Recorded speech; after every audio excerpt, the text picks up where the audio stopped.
आप लोग पूरा 10-10 गेम जीत के आए हो, ये तो होता रहता है। दूसरा ये भाई, देश आप लोगों को देख रहा है। मैंने सोचा मिल लूँ को सबको। होता है। कहा राहुल कहते हैं चलिए, आप लोग मेहनत बहुत की है, लेकिन कहा बाबू ढीलो ना पड़ दो। हमें बहुत अच्छा किया है इस बार।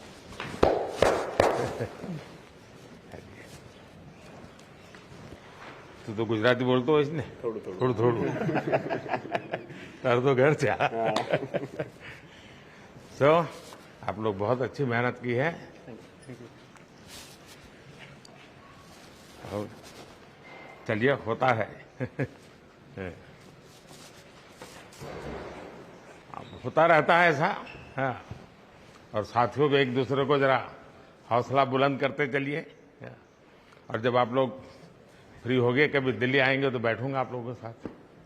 मेरी तरफ से निमंत्रण है आप सबको।